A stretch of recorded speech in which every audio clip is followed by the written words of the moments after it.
It's the Griot Nation News, where we give you the best of activism and journalism. What's up, Griot Nation? It's the capital UNC in Maroon, and we are at the Erie County Holding Center, man, in commemoration of the death of India Cummings. We standing with a great brother, an activist who called us out to this event, who thought it was important for media to cover this. First of all, to India Cummings' family, we want to say our prayers and our energy is still with you in your healing and in your ability to get justice for what took place with your daughter.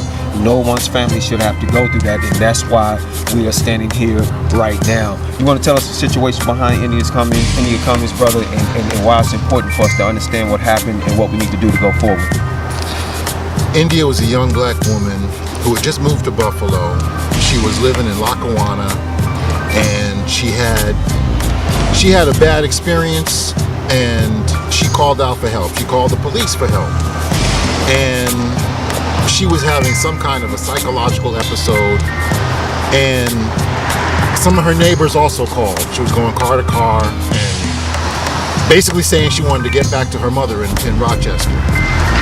So that was the moment where she had her interaction with the police. They came out, and in the act of arresting her, they broke her arm. And her situation went from bad to worse. She was taken to the holding center. She was in there for 2.5 weeks. Her situation deteriorated. She went from just having this broken arm to also acquiring broken ribs. She was severely dehydrated. After 2.5 weeks, she was brain dead when she left the holding center. They left her, they released her with no charge. And so we look at this as another case where black life was treated as though it had no value. And I say black life not to say that other lives aren't treated short, but there's a regularity and a propensity to treat black people as though we have little to no value. And I'm sorry, it goes back to us being things, being slaves, being instruments for someone else's life. And so right now we have this system where these people have their jobs, but I defy the notion that they're actually doing any kind of service to the community. It's like they feel like they have some entitlement in the position that they have. They can do any type of thing. You know, Martin Luther King has that very famous statement, injustice anywhere is a threat to justice everywhere. And you see that in the way people are being treated in these holding centers. Because as we are protesting, we see people coming in and out, and we see the condition that all kinds of people are in. And they're being degraded systematically in these spaces. So it's like, you know, you can't get away with dehumanizing anybody and not have that come back to everybody else. And that's what we're seeing here in this country. I totally agree, man. And that's what's critical about the India Cummings case, because a lot of times we don't think about it happening until it happens to someone close to us. And so the purpose of us being here is to cause everybody to understand, because it happened to her, it did happen to us.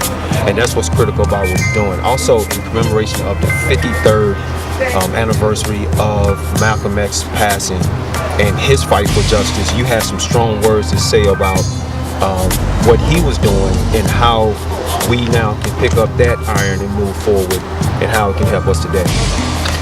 Yeah, Malcolm X was calling into question the United States and its status as an authority that can dispense justice. Because he saw how, you know, you have to appreciate, when Malcolm was speaking in his day, we didn't even have the clear content to the term racism that we have today. You know, part of the reason why we use that term with such power and force is because he gave it power and force. He made it clear that, you know, our criminal justice system is dispensing racism as, you know, part of its output. So what he had thought at the end of his life was that we should put the U.S. on trial. We should go to a higher authority and call for justice. And I think that need still exists today. We have more data that shows us how unjust our system is. And we've gotten to the point where We're tired of trying to reform it. So now the question is, how do we get rid of this system? How do we replace it with something else? How do we go to some higher standard? I suggest that we as African people have to start looking at African concepts like Ma'at, because this idea of justice is connected to property. And property was the whole thing they were after when they enslaved us. This system that we have of capitalism grew out of the investment that they made in our bodies. Okay, so we need to step into something that's going to work for us, because the system that is existing right now, it works for people who have property. Okay, and they're not ever going to be called back to the illegal source of it. So I just feel that we have to create a new foundation for us to move forward. And I think it needs to be, for us African people, it needs to be African concepts. Ever since the Mike Brown situation took place, Trayvon Martin, Fruitvale Station, a lot of things that we've been seeing, we've been noticing a pattern. And that pattern is, death at the hands of police officers and our criminal justice systems, so-called criminal justice systems around the country, and then a settlement or a payout. And so then everything stops with the payout. And in terms of India Cummings, I know that's not a goal. I know that's not where we're headed. But first of all, where are we at in understanding what took place with her and what justice means to that family, and how do we curb the trend and going away after we're paid? Wow. There's a lot there. That's deep. So let me first just touch on her situation. I'm not her lawyer. Okay, I don't have those details, but as I understand it, she still has her case because they're suing, and so she still has that case. So I can't really say where they're at with that, but I know that the process has been egregious. I mean, she had to wait 9 months to get the coroner's report. That's something that should happen within weeks, and then when it came out, it was indeterminate. They had they couldn't say what the cause of death was, right, or who was responsible. I mean, that's the same old, right?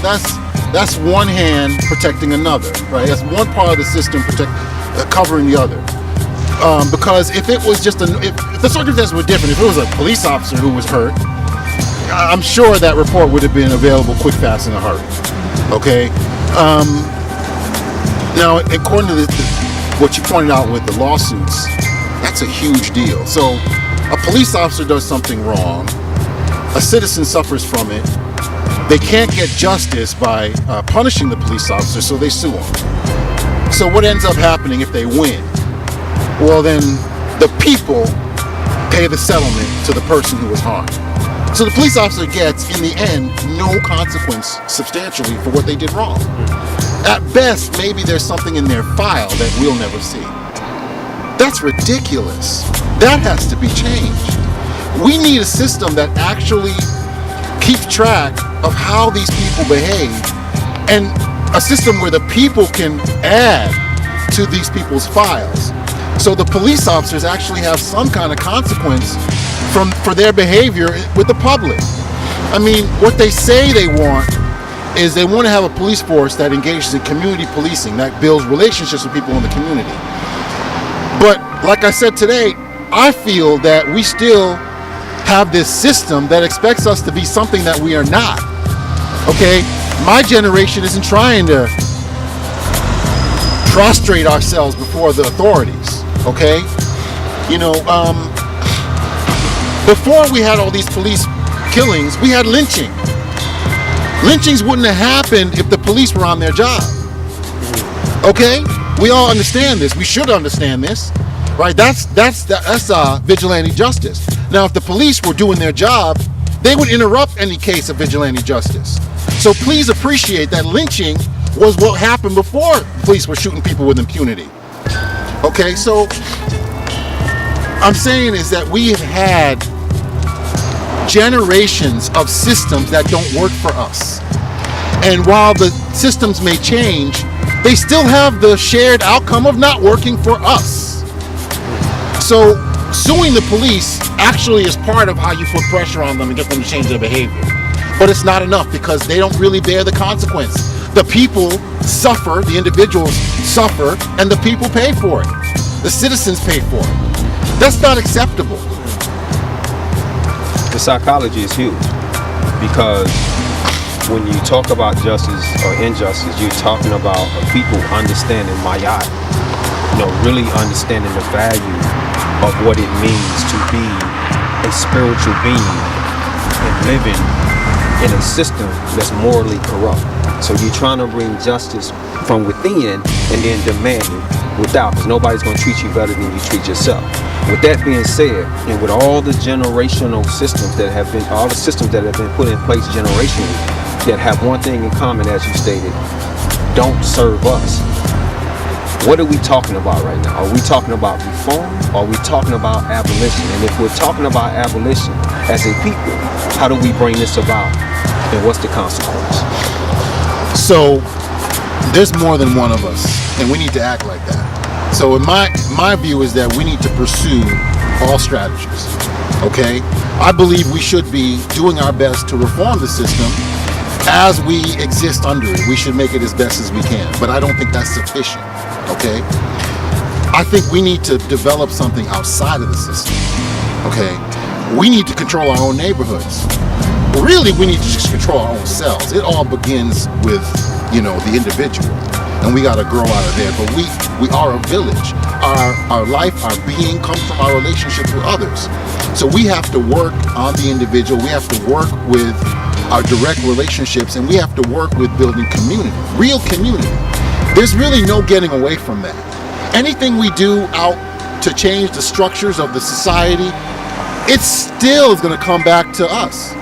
Because the best system you got isn't better than having peace within yourself, like the word ashe,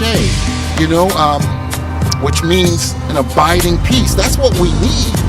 That's the true solution to our conflicts. Now, I'm not saying we're going to get to some ideal place anytime soon, but that's what we have to aim for. We can't be aiming for just reform of some external system. That can't be the be-all and end-all of us. This is about life as a spiritual being. We have to be looking for excellence in our lives, and we have to be looking for transcendence, for going beyond what this world offers us. So we have to aim higher, I believe, than just reform the system. But I do believe that's part of the struggle. I'm gonna have to second that notion, but I'm also have to add that when you build something of value, you have to build an army to protect it. Because for so long in this part of the world, we have built value. Black Wall Street, Rosewood. We can go down the line and understand that when you have an external enemy, you have to have an army to protect what it is that you value. That has been the blueprint of every people around the world. And with that being the case going forward, India Cummings and this situation with India Cummings is a stark reminder of the necessity for that army. And if nothing else, not to attack anyone, but to protect us. And I think that's serious. I think we need to think about the sense of community that Brother Heron just mentioned. And I think going forward, brother, how can we get involved? Let us know your organization, where you stand, how we can get involved, and what mentality we need to have going forward. So I'm involved in a number of different organizations. Yes, I know. But so how are we gonna do this? So let me speak first about the Peace Center, because this is an event that I'm doing for the Peace Center. Okay, so we're very much interested in building that culture of peace, and the Peace Center has a lot of different opportunities for people to get involved. But so that's that. Okay, that's one thing. The other thing I want to talk about is Voice Buffalo. I just got hired to be a community organizer for Voice, and I'm excited about that because, again, I'm doing criminal justice reform. So what I'm immediately interested in is building restorative justice, right? That's a real alternative to build community and to get us outside of this criminal justice system, and to have us police our own, support our own, okay? Repair the relationships and build our community. So that's a crucial thing right there. And the way to get involved with that is, you can find Voice on the web. You can contact me. And I'd be happy to work with anybody. There's all kinds of lines of activity to get into this, but the main thing that we're working on is restorative justice and criminal justice reform in the form of bail reform, speedy trial. You know what we were talking about in the Free NY context. So there's also work I'm doing with the African Heritage Food Co-op, if I can mention that. And that's really important to me because I feel like there's an economic piece to this. You know, there's the struggle for black people to first have self-possession. We had a circumstance of being enslaved, being psychologically and physically oppressed. And as part of that process, many of us lost our damn minds, okay, straight up. And so what we want as our generations move forward is to not only regain our minds, but regain our place on this earth. To get some ownership and control over resources and over our communities. And that's essentially economic. So what we're doing with the African Heritage Food Co-op is we're bringing people together to get employment, but also to address fundamental needs. Now, a fundamental need is food. We have corner store bodegas all throughout the country where black people are, which sells nothing but junk. Artificial, I don't know what, frankenfood that really does not serve the health and life of our people. And we need to address that. That's just the fundamentals of educating our children, protecting our families, and feeding ourselves. We have to address those things. We have to do those things in such a way where we actually build wealth for ourselves, okay? Where we get a piece of this pie, wherever that pie is, whether it's in the United States or Africa, because we also got to be going back to Africa and getting some of that land. So. That is, y'all. This is a Capital UNC standing with Brother Heron on the commemoration of India Cummings passing at the hands of the Holding Center. We want to say again, peace and blessings to her family, and our spirits are with her, and the justice that needs to happen, we will remain on the front line making sure that takes place. In the commemoration of the 53rd anniversary of Malcolm X and his passing, we say the same. And with that being said, brother, if you have any last words, I'll allow you to do that. If not, we're going to sign off. Life, love, and liberation. There it is, y'all. Griot Nation. Unseen. Peace. Thank you so much. Thank you. It's the Griot Nation News, where we give you the best of activism and journalism.